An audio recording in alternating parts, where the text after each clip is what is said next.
Hey everyone, this is CJ from Heavyocity, and welcome back to The Brief, a video series where we task two composers with scoring the same short piece of footage. Now today we have a very special episode. We're going to be celebrating the release of our all-new product, Symphonic Destruction. We're going to do a rescore of the SD trailer, and we're going to open it up to all of you for a scoring competition.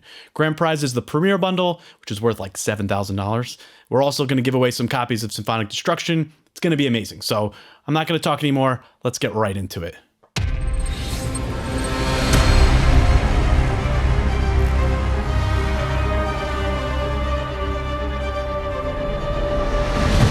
All right, we're here with our three creative leads. We've got our two co-founders, Dave Fraser and Neil Goldberg, and our creative director, Ari Winters. Guys, Symphonic Destruction is finally out. Can I just get you all to go around real quick? Just tell us how excited you are, what you love about the product. This thing was 12 years in the making, which is crazy. The response has been insane so far. So, all right, we'll start with you. How excited are you that SD is finally out? Very, very excited. This is the kind of thing that in our minds was the definition of what Heavyocity really is taking the ordinary and making it extraordinary and making it different and new and fresh. And so yes, awesome. Very excited. Awesome. Yeah, it's super exciting. And what about you, Dave? Do you share that excitement? I'm sure you do. I do. And this initial reaction from it has been really surprising in some ways. You always hope that people really will respond well to it. But I think what's going to surprise people is how you have this super aggressive, super heaviness to it, but then you have this lush, serene side, and all of it's really, really playable. And I think it's going to surprise a lot of people. And for me, it's like this orchestral gravity kind of thing that this is something that you just can't get anywhere else. And that's what's, for me, very exciting about this. Awesome. And Neil, I remember overhearing you working on this through the walls in my office at the studio years ago. So how excited are you to finally get this thing out the door? Just having the ability to take the source from orchestra and do what we do, I think best, the sound design and really sort of torturing the sounds and coming up with this really exciting, version of what the orchestra can be was really, I just wanted to do it. We all wanted to do it for a really long time. So I am super pumped that it's finally out. Awesome. All right. Well, this episode's going to be centered around the Symphonic Destruction trailer specifically, which, Neil, you scored the official version of with just all the epic sounds from SD. And for today's episode, Dave and Ari are going to rescore it. So we're going to get their interpretations of the footage, but we also want your interpretation of it. And for that, we're going to have a good old-fashioned scoring competition. So here are the details, all of which are written in the description below, so you can check that out. But first, you're going to go to heavyocity.com/SD Rescore to download the video-only version of the trailer. Then you'll score it. You have until November 26th at 11:59 p.m. Eastern Time to submit it. That's 3 weeks from today. You're also going to post your version of the scored trailer to YouTube using hashtag HeavyocitySDRescore. And then finally, you'll send us an email at sdrescore@heavyocity.com with a link to your YouTube vid to make it official. For winners, like I said, we're going to have a Premiere Bundle, which is worth almost $7,000. I've been asking the guys for a Premiere Bundle for like 3 years and no one will give it to me, but we're going to give one to you, which is amazing. Good for you. Then we'll also have 3 runners-up who get free copies of Symphonic Destruction. And Neil, you scored the original trailer. Talk to us about what that experience was like, because the footage is incredible. There's a lot going on. We're taking down structures. We're forging instruments in the center of the earth. There's a lot of fire involved. So talk to us a little bit about the process here, how you got started, and then how we finally got to the final. This is really the final version of this. The final. Yeah, we had to have fire, because who doesn't like fire in their virtual instruments? Seriously. I started by composing like an exploratory track before we even had made like the 3-channel designer presets. We all needed to get a feel of like what the content sounded like. And we also needed to give the animator artist sort of a canvas of what it sounded like too. So he knew what to do and get, concepts for art and work with us. And so then I took that concept demo and made a 60 with the vibe of the track. But what you hear on YouTube isn't really where it started. It was refined. A lot of things were changed. I sort of had to finesse to the visuals a little bit. And that's sort of how it went. It was definitely, it was exciting to do. It was really fun, and the visuals were super cool. So Awesome. that was sort of the process. Well, that's amazing. All right, well, now let's get into our very special Symphonic Destruction edition of The Brief. 12 years in the making, Symphonic Destruction was born out of a desire to deconstruct and then rebuild the orchestra with a modern hybrid slant. The launch trailer was all about generating excitement, about relaying the kind of aggression that SD was capable of, that Symphonic Destruction encapsulates the earth-shattering epicness of Damage 2, but in a hybrid, annihilated orchestral version. So it was really important to us to not go down the route of adding a bunch of text. We really wanted the sound of SD to stand on its own, and then we wanted to support that sound with visuals because it was about capturing a feeling rather than taking the viewer out of that experience with a bunch of explainer text. So that's the basic brief that Neil was following when he scored the official trailer, and it'll be the same one for Dave and Ari as well. And then for our director's request for today, Neil, you volunteered to throw a little wrench into Dave and Ari's tracks because it'll be fun for no other reason. So can you share their restrictions for the episode? Yeah, sure. I mean, since this was already No, scored don't. Please, don't. since it was already scored, since as opposed to a typical episode of the brief, I wanted to throw a few wrenches into the works for the guys and just, twist the knife a little bit. So Nice. I was like, how can we do this? Maybe, so Dave will use the damage stuff, and he can use the hybrid stuff, but Ari is going to do a different take where he's using the traditional stuff and the hybrid. So I hope that's you not guys, fair to Ari. Oh, good. Thank you, Neil. Wait a minute. This is called Symphonic Destruction. I'm getting the easy gig. Thank you, Neil. Thank you, Neil. Neil. I don't know. I mean, hybrid's got some really, really cool stuff, and Ari can lean more into the beautiful lyrical side, and Dave can go full tilt with the heavy stuff. I mean, either way, you guys are both because mine's on YouTube already. So Awesome. Oh, that's good. That's Wow. good. Neil, you should be the host of the brief. That's good stuff. All right, let's start with you because I think SD is known a little more for the side that Dave is going to be tapping into, but there is this amazing traditional lyrical side that, like Neil said, that's also in there. So, can you talk a little bit about that, about your task here? No.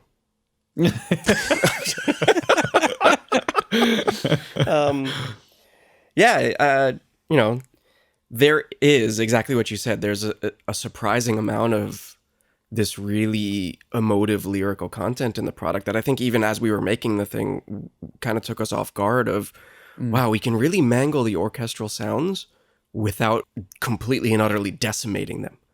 That they can have this kind of otherworldly new feel to them, but still retain a lot of that orchestral gravitas.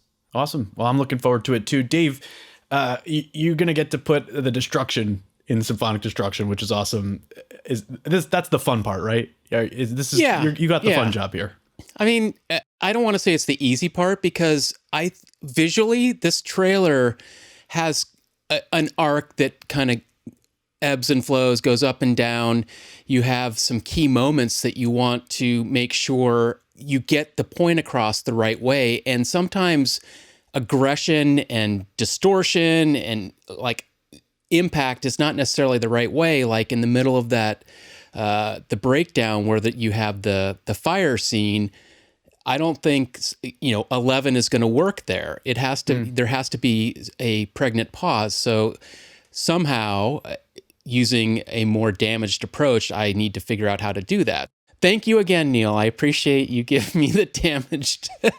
I've known you longer, so I figured it was only Yes. fair. I don't know. Yes. Take pity on the older guy. Yes, and Ari's Ari is a mad genius. So he is such a wizard with the more traditional side of orchestration. So it's only fair that you got the tougher assignment.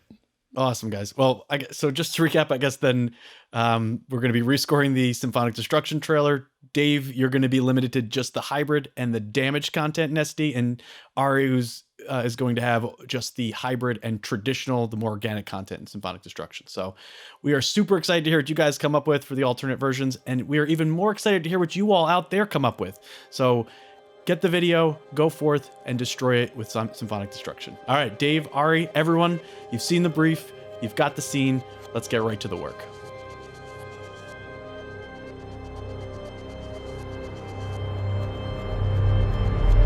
Okay, so Symphonic Destruction trailer, but no destruction, no damage, just traditional hybrid.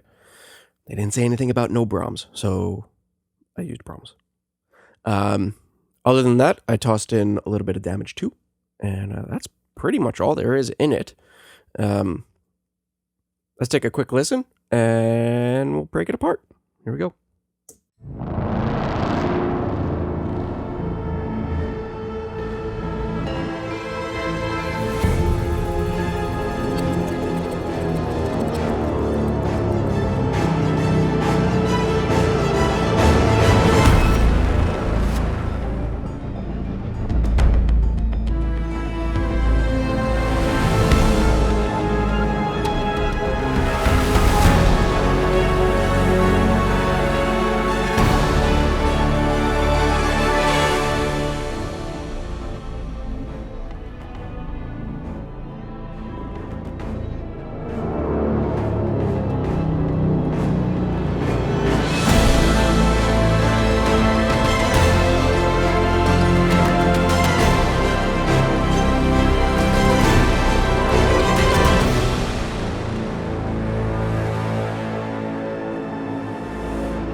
So I don't know. I felt heroic while I was writing this. I watched a lot of Avengers recently, and also Nightmare Before Christmas has been on repeat for a month now because my kid loves it. So lots of bells, lots of staccatos, chimey things. So let's get into it. So to start off, like usual, I found a tempo, slated out where all of the transitions happened, put together kind of a tempo map with time signature changes, which was a little interesting here. Getting some of these hits, especially in this area here at bar 12 and 13. It was 3-4, then 5-4, and then 4-4 again, just to get those hits on the downbeats.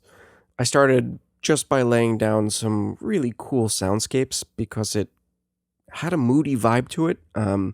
This trailer is not really telling a story. It's just evoking an emotion.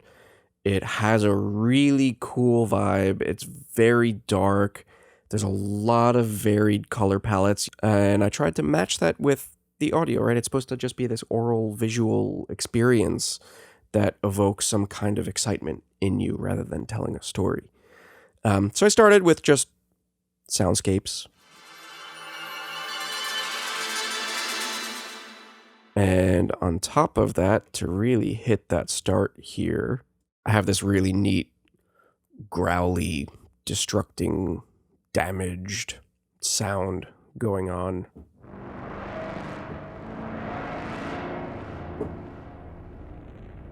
And just really grungy. So I used the SD designer. I loaded up some of the tails and mids from the Brahms in the designer and mapped them to the keys so I get the right pitches, and then added some effects on top of it. And it just sounded gnarly in a really good way.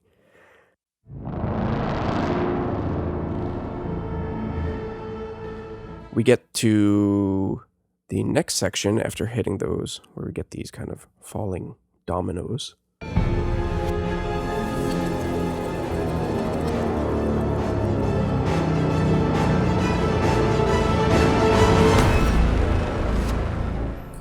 You're getting that movement with the staccato parts.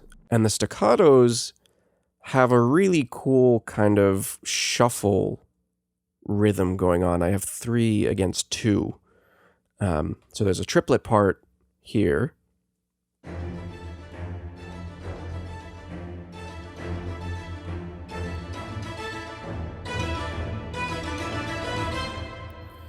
And then on the right side, we have a straight part.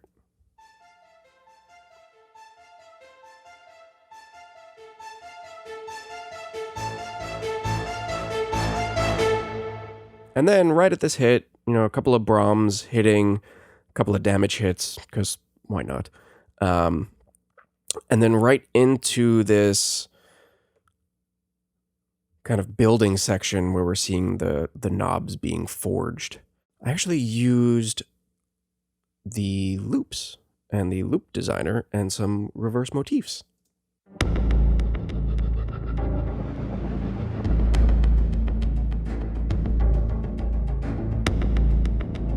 And that's where most of the momentum comes from for this part. I do bring that 3-line melody back in with some of the sustains, and then those open up into the reveal of the knob at 18 here.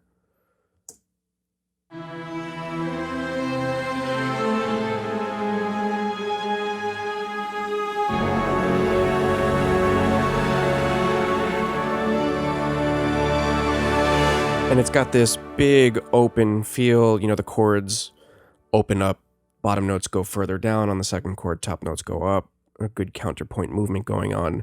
And I'm using one of my favorite patches, the Big Wide World patch for the sustain, and then a kind of vocal layered patch here that I built in the SD designer.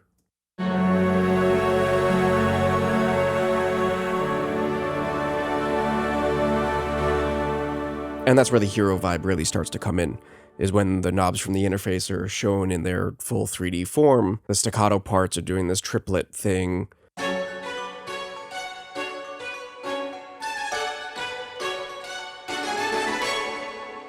But at the same time, they're still kind of dainty. They're light. They feel not too heavy, but they're weighted down by those big sustains underneath.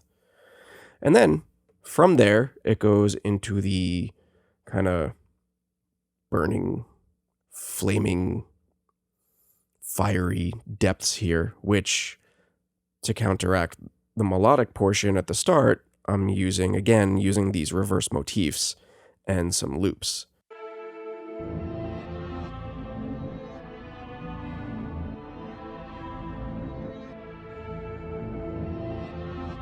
And then right here at 27, all the fire, all the red and orange goes away, and this blue plasma blast going into the knob pops through, and that just felt like it needed that open hero vibe.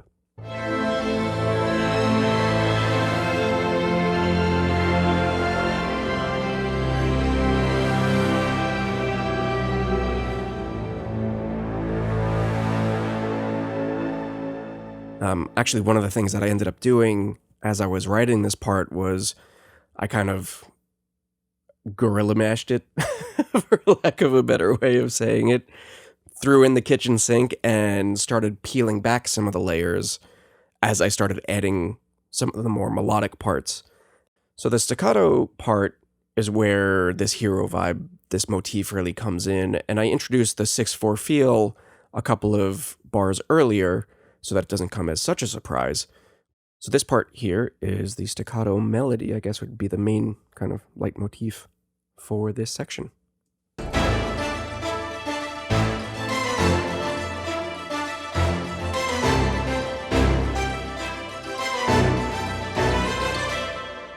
And that's basically the end here. I'll play it in its entirety. One little thing I did, which I thought was nice, was using a harp for a little harp glissando. Really just kind of dragged my hand across the keys, but it worked.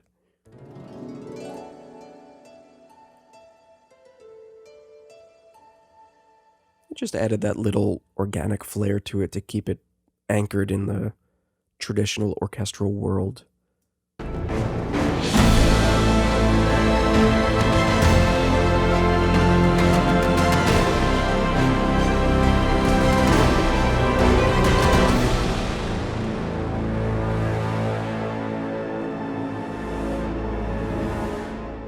So that's it. That was my take on it. It was a lot of fun to work on this after a couple of years of development of making this product, and then really trying to put it through its paces and see what it could do. Hope you enjoyed. All right, I finished rescoring the trailer. Not going to say a word. I'm just going to let it roll, and then we'll get into the track. Here we go.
All right, so a lot going on in that track. Let's jump right in here. You can see I have Symphonic Destruction in blue and Damage 2 in orange. These are the only two instruments I used on this entire track. It's further organized in groups of instruments that you can see. But jumping into my approach to scoring this and differentiating my sound to what Neil did, especially using the more damaged approach, I tried to figure out what I could do up in the front of the track to make it stand out in a different way. Neil's track starts off very mysterious, has all these really cool, interesting orchestral sound design kind of elements in it, and I thought if I just hit the ground running, hit it hard up top, and really just build on a rhythmic bed from the get-go, that would be a way to really depart from what Neil had done in his approach. So after that initial hit, you'll see I have all the markers for where things fall and hit. My tempo is 136, it's 4/4.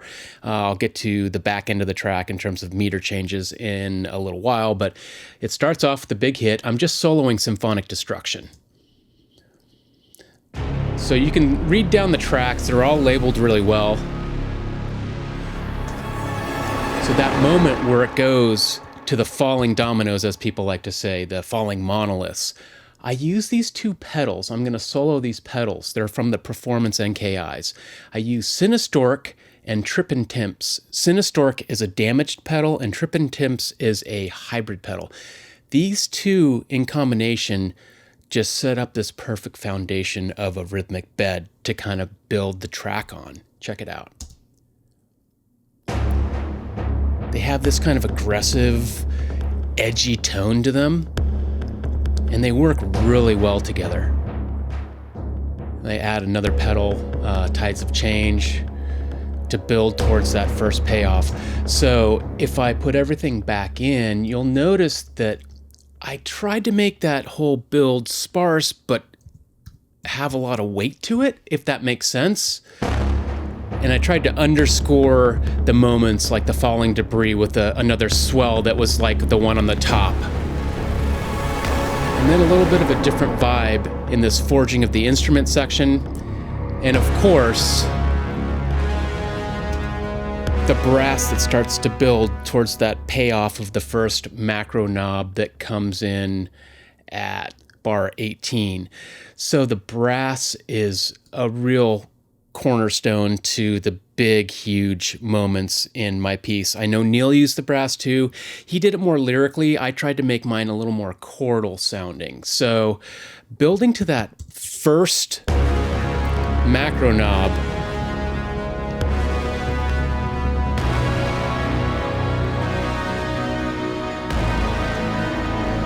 I really wanted to have it open up because this bed was very kind of methodical, a lot of weight to it. It was, again, aggressive.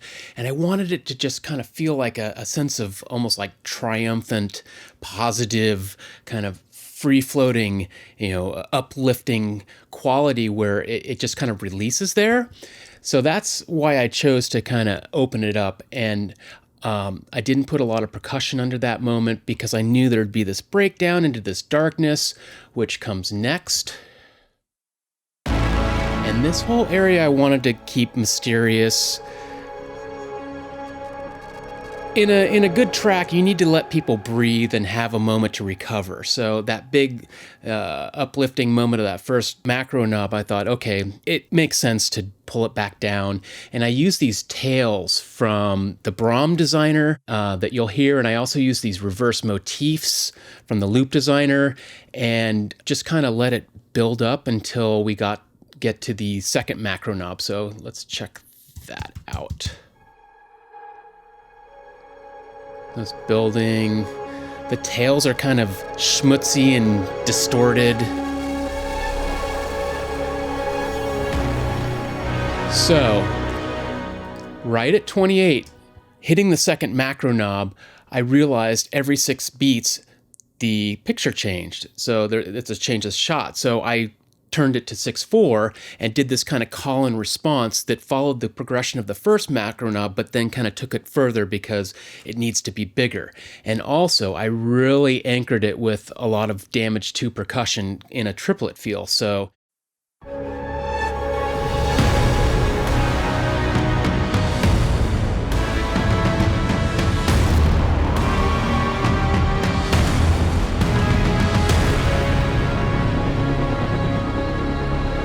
So that percussion really drives that second macro knob shot, and it kind of heightens the epic bombast of that lead into the final logo reveal, which is, I just hit it hard on the downbeat of the tonic and let it ring out and do a nice little bend there. So again, everything's very well organized in terms of my tracks. You could pause the video and actually go and you could load these individual presets. Everything was done for the most part out of the box. I did tweak EQ settings and things like that, but I didn't use any external EQ or reverbs. I only used bus limiters to keep my levels in check. But yeah, hope you like the track, and I'm really looking forward to seeing what Ari did. All right, everyone, we're back here with Neil, Ari, and Dave. And let's get right into seeing these new takes on the SD trailer, because we've seen the work you guys have done, but you guys haven't seen each other's scenes yet. So let's get right into it. We'll start with you, Dave. Are you ready to hear how Ari scored this thing with the more traditional, the more organic side of Symphonic Destruction?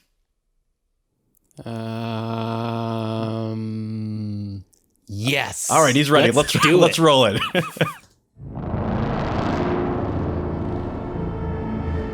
Ooh.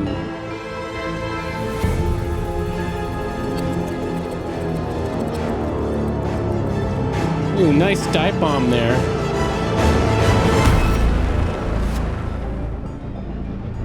Oh, I love the little bells.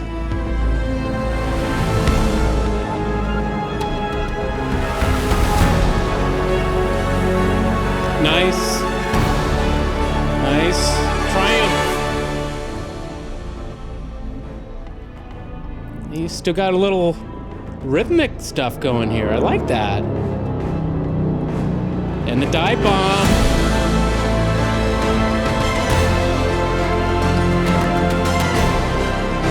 Oh, nice.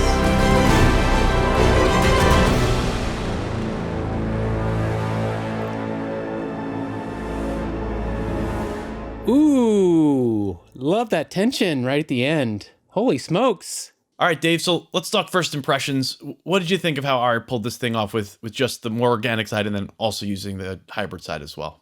I honestly, I wasn't sure what to expect, and I'm completely surprised in a way, because you got this completely lush side of the instrument that we know exists, but you pulled all these, I think, from nooks and crannies that I'm not even sure I appreciated that they were there. And as far as the composition goes, I love how you composed it in phases where it's almost like it was like a chapter story where you started with the top and you kept kind of progressing through the trailer, but it felt very seamless the way you were able to put the different scenes together and continue to kind of evolve the score with such beautiful elements. I really was captivated by the intricacies of your score too. Very well orchestrated. I mean, I knew you were going to do a great job with that. And also just the they're really kind of uplifting, the heroic aspect, almost like like a superhero-y kind of vibe, like I said, "Gimme my cape" kind of thing, in a very positive way. So literally, like, fantastic job. I knew you were going to do a good job, but then I was like, okay, he's kind of challenged not getting to use the heavy hitting damage part of the performance NKIs, and you made it work. So nice job. Yeah. Yeah. I mean, he really did. And the heroism that you touched on, I think, was really, really present. Yes. Ha ha! We destroyed the orchestra. Yeah. You seem really excited about that. It's awesome. It's awesome. Neil, you also hadn't seen Ari's cue yet, and you had just seen it as well. What are your first impressions of how Ari kind of got the SD hype going using just the organic side? I mean, I thought it was well done. It captured the emotions that like I was expecting to feel watching the film. But it had a lighter feel, and it had that whole heroic thing going on.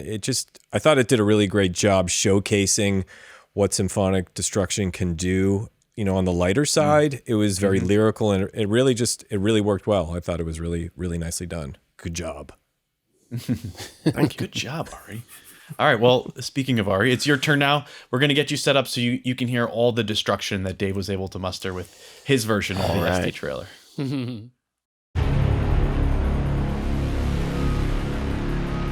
God, that is a gnarly hit. The sweep.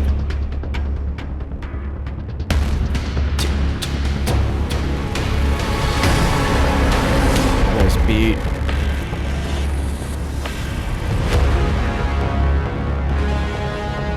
Brass, yeah.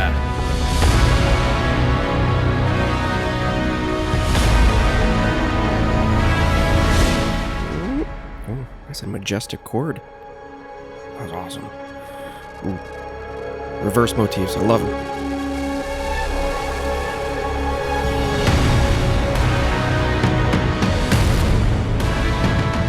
Triplet feel.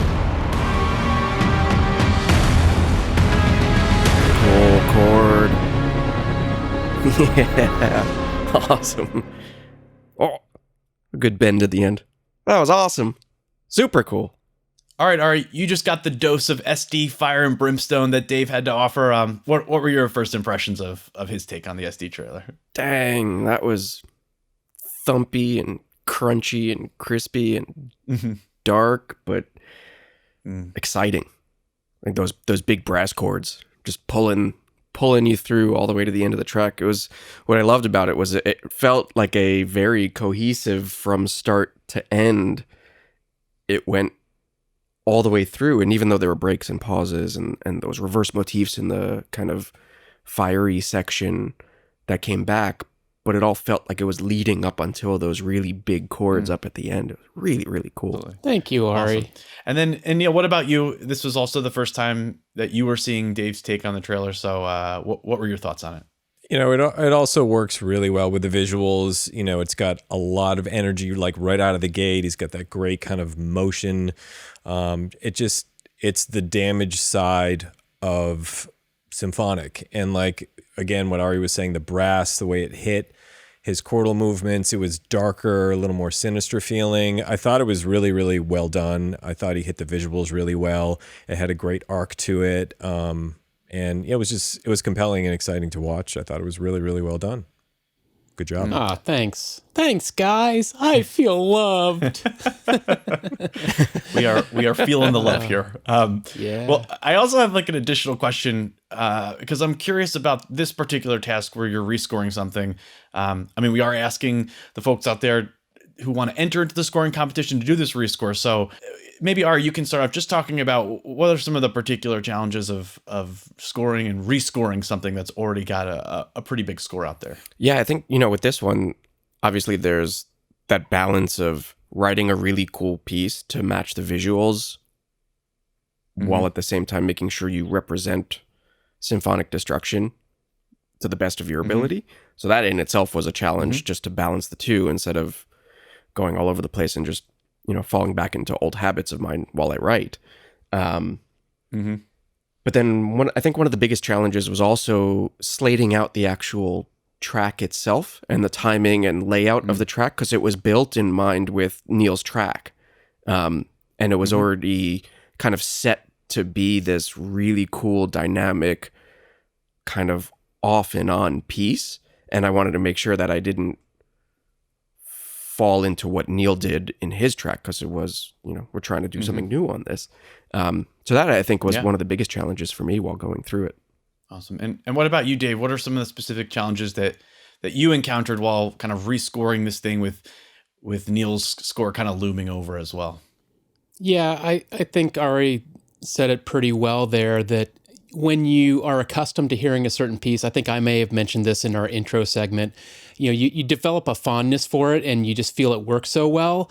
So the biggest challenge for me personally with it was trying to get away from all these things that work so well and find new ways to address the visuals with symphonic, to showcase other ways in which symphonic can really do its job to get the right emotional, the emotional compositional moment for the visuals. And since I was using the more damaged side of it, it was more about how can I, out of the gate, make an impact with this instrument that maybe Neil didn't make so much with the kind of heavy-handedness of it, but more of the kind of sound design textural aspect to it. So that was kind of my approach to it. But it really is it's interesting to take something that you're already very fond of and say, oh, I have to do something different. So definitely